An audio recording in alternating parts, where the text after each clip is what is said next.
am Sir Joseph Gutierrez, and I'm going to be your virtual teacher for this video lesson. To help me facilitate this lesson, I have with me my study buddies. Hello, I'm Kimberly A. Escoton. You can call me Kim and I'm your study buddy from grade 11 Calo. Hi guys, I am Joanna Marie Ardanian. You can call me Joanna. I am your study buddy from grade 11 Tamarang. Hi everyone, I am Fatima Budkayo, but you can call me Fatima. I'm your study buddy from 11 Calo. We're here to help you answer PISA type questions using CSI or Lucy Sentences Investigation. So, listen, discover, and learn new concepts in science.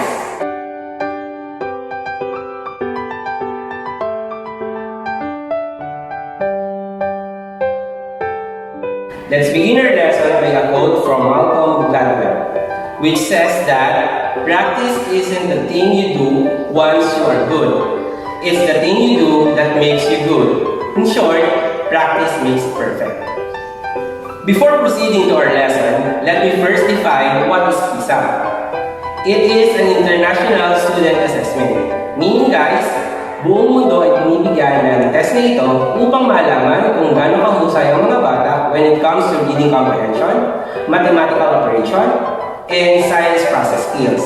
Now, how can CSI help you? Here is Joe to further explain what is CSI. CSI, or Clues in Sentences Investigation, helps you in guessing the meaning of an unfamiliar word. Sometimes, when we are reading, we don't know what the word means. What do we do? Just like a detective, we have to use clues. There are words or phrases around unfamiliar words that can help us understand the meaning of a word. Using these words or phrases to get the meaning is called context clues. Learning how to use these clues can help us understand the meaning of the word, help us to understand the reading, improve our vocabulary, and save us from using Google or the dictionary. We use context clues all the time. We make guesses based on the information we know. Let's try. Here are some types of context clues. First, synonym. A synonym or word with the same meaning is used in the sentence. Example, my opponent's argument is fallacious, misleading, plain wrong. Next, antonym. A word or group of words that has the opposite meaning reveals the meaning of an unknown term. Example, although some men are loquacious, others hardly talk at all. Example, although some men are loquacious, others hardly talk at all. Example, the unknown word is explained within the sentence or in a sentence immediately preceding. Example, the patient is so somnolent that she requires medication to help her stay awake for more than short time. Lastly, example. Specific examples are used to define the term. Celestial bodies such as the sun, moon, and the stars are governed by predictable laws. Here are some additional types of context clues.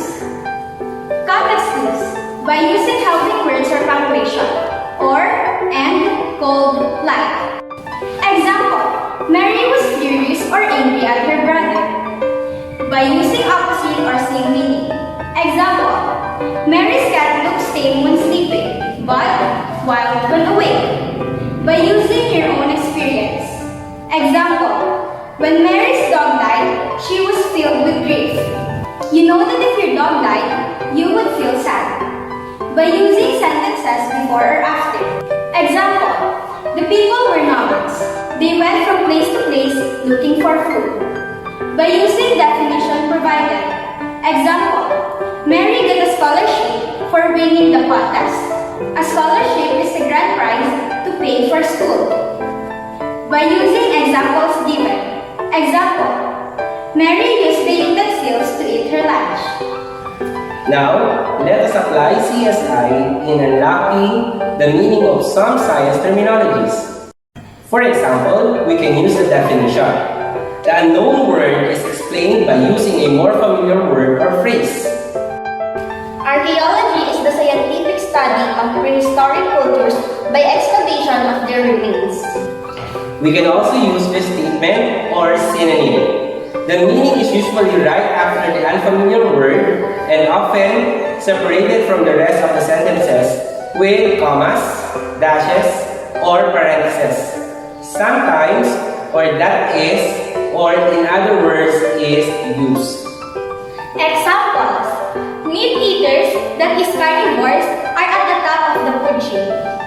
The buskings are those fussy baby bees, modeled after their mother. She enjoyed biology, the study of living things. Comparison. The unfamiliar word is shown to be the same or as like another word. To, like, as, similar to, or in the same way may be used to signal the comparison. Example: my brother is enthralled by birds similar to the way that I am fascinated by insects. Contrast and antonyms. Examples: when the light brightens, the pupil of the eyes contract. However, when it grows darker, they dilate. The children were as different as day and night. He was a lively conversationalist, but she was reserved and taciturn. Next is list or series. The unfamiliar word is included in a series of related words that give an idea of the word's meaning.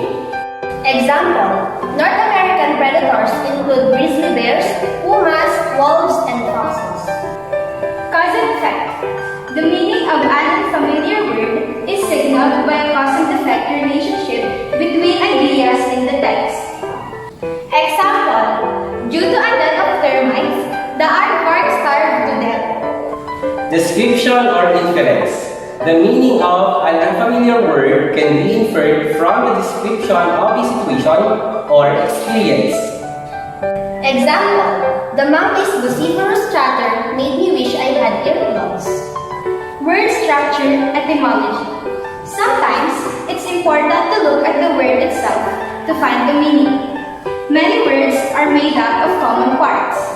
If you know the meaning of part of a word, you might be able to guess the meaning. Words are often made of prefixes, suffixes, and root or base words. By studying prefixes, suffixes, and root or base words, we can build our vocabulary. The history of a word tells us a lot about what it might mean. Many words have Greek, Latin, or French origins. Here are some examples of common word roots from common Greek roots. Example: geo means earth. When we combine it with logos, which means study, we form geology, which is the study of earth. Now we're going to use context clues into practice. To make bread dough, a cook mixes flour, water, salt, and yeast. After mixing, the dough is placed in a container for several hours to allow the process of fermentation to take place. During fermentation, a chemical change occurs in the dough. The yeast, a single-celled fungus, helps to transform the starch and sugar in the flour into carbon dioxide and alcohol. Fermentation causes the dough to rise. Why does the dough rise? A. The dough rises because alcohol is produced and turns into a gas. B. The dough rises because of single-celled fungi reproducing in it. C. The dough rises because the gas, carbon dioxide, is produced. D. The dough rises because fermentation turns water into vapor. Ngayon mga bata, ganito ang gawin natin para masagutan natin yung ating question. First, identify natin yung difficult word. Ano ba ang difficult word natin dun sa statement? Fermentation. Next, yung yeast. Sunod, alcohol and carbon dioxide. Now, using context clues, pwede natin gamitin si definition. Kasi kung sa ating statement, ibinigay yung definition ng fermentation, which is fermentation, a chemical change occurs in the dough. The yeast, a single-celled fungus, helps transform the starch into sugars in flour into carbon dioxide and alcohol. So, ibig sabihin, ang may cause ng fermentation is yeast at ang end product ay alcohol and carbon dioxide. Tingnan naman natin ngayon yung tanong. Ano ba yung hinahanap dun sa question natin? Fermentation causes the dough to rise? Why does the dough rises? Bakit daw umalsa yung ating dough? First, tingnan natin yung product ni fermentation, which is alcohol and carbon dioxide. Alam naman natin sa ating basic chemistry na there are three phases of matter, which is solid, liquid, and gas. Na kung pag-aaralan natin ang structure ni solid, liquid, and gas, sino ang pinakamabilis mag-expand dahil magkakalayo ang kanyang mga molecules. Di ba gas? Now, sa end product, meron tayong dalawa. Isang liquid, which is alcohol, isang gas, which is carbon dioxide. Now, tignan natin yung choices. Sabi sa A, alcohol is produced and turns into a gas. Pero sa statement natin ng fermentation, sa kanyang definition, ang sabi, cause ng yeast, product, alcohol, and carbon dioxide. So, mali yung ating letter A. Punta naman tayo sa letter B. Cause daw ng reproduction ng single-cell organism. Alam natin na nag-cause ng fermentation ay si yeast, pero hindi naman na-mention na siya ay nag-reproduce during the fermentation process. So, mali din si letter B. Punta naman tayo sa letter D. The dough rises because fermentation turns water into vapor, which is alam na natin from the statement itself na mali. Kasi sabi sa definition, caused by single-cell organism, which is yeast. Tapos sabi ang end product niya ay alcohol and carbon dioxide. Hindi na-mention na i-convert si water into vapor. Therefore, the correct answer is letter C, which is the dough rises because the gas carbon dioxide is produced. What happens is, habang nagre-rest yung ating dough na puproduce si carbon dioxide and it expands, pinupush niya yung in different direction yung dough natin, kaya ito na-expand. Next situation. Imagine that you live near a large chemical factory that produces fertilizers for use in agriculture. In recent years, there have been several cases of people in the area suffering from long-term breathing problems. Many local people believe that these symptoms are caused by the emission of toxic fumes from the nearby chemical fertilizer factory. A public meeting was held to discuss the potential dangers of the chemical factory to the health of residents. Scientists made the following statements at the meeting. Statement by scientists working for the chemical company. We have made a study of toxicity of soil in the local area. We have found no evidence of toxic chemicals in the samples we have taken. Statements by scientists working for concerned citizens in the local community. We have looked at the number of cases of long-term breathing problems in the local area and compared this with the number of cases in an area far away from the chemical factory. There are more incidents in the area close to the chemical factory. Question. The owner of the chemical factory used the statement of the scientists working for the company to argue that the emission of fumes from the factory are not a health risk to local residents. Give one reason, other than the statement by scientists working for the concerned citizens, for doubting that the statement by scientists working for the company supports the owner's argument. Now, for the analysis of the situation and the question in our second example, first, ganun din ang gagawin natin. Identify kung ano yung mga difficult words.